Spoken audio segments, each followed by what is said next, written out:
bypass the shoulder lock.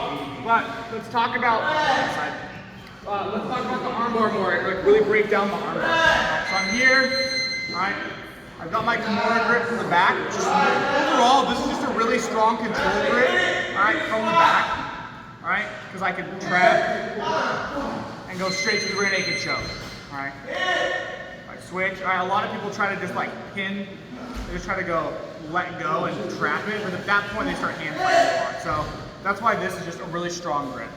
So let's say I'm adamant that I want this armbar. I'm trying to go for the rear naked choke. I can't get him. No matter what I do, I straight jacket, everything. He gets out. I bring this elbow over his face. I start leaning and like tilting towards my opposite side, baiting him to turn. Because if he gets to his knees and spin in here, he'll get into my closed guard and he escaped the back now.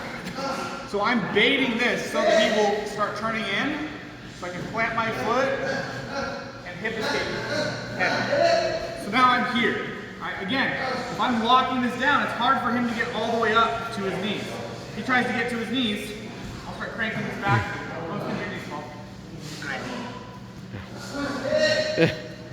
Yeah, it's hard. Right? So, once I'm here, I hit that hip escape, so our chests are facing the same direction. Right? I throw this leg over. No, I've seen a couple people that do the armbar and they're leaving this leg kind of like loose across the chest. Alright, the problem with that is it's hard to peel his head down to the mat. Right? Because now I'm using my knee. And if I'm doing that, my leg is not controlling his head. He can raise his elbow and slip his head right out. Right? So that's why I throw this leg over and I turn my knee in.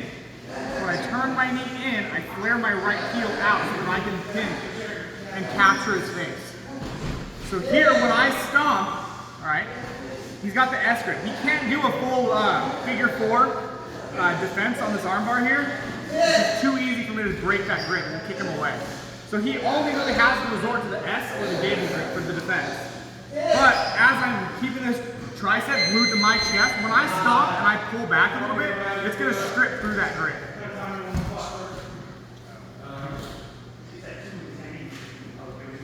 All right?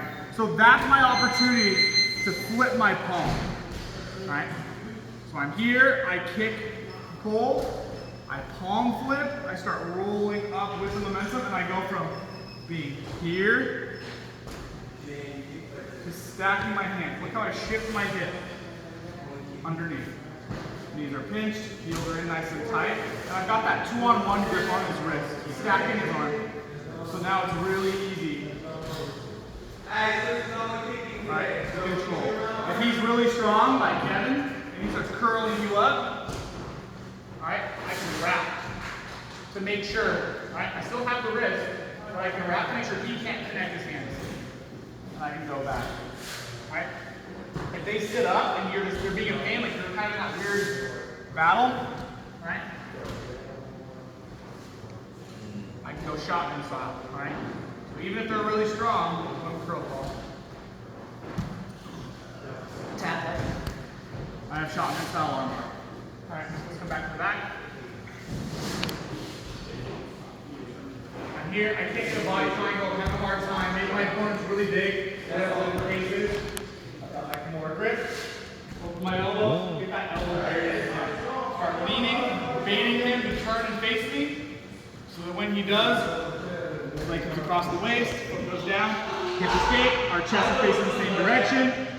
Leg comes over, turn my knee in, heel goes up, I stomp, strip the grip, palm flip, stack my hands, knees pinched, heels in. Now, I don't want to just pull and hip up, don't smash the glutes. Easy, is just go towards the inside hip, and then give it a little hip. But now it's on my hip bone, not down the center. Right? If they're being difficult, they start curling you up, whatever the reason, I can wrap. Right? Defend. Or if I have time sitting up, I swing my hand in, cut my own thigh, pinch that elbow. Right? Same thing, I just need to stomp. Get my tap. Careful if you go for the shotgun style armbar, you will break your partner's arm very quickly. Right? If I was stomp right down there, I'd probably break both arms. Like it's just because of the isolation you have, and you're not just putting the elbow on your hip and then bending it.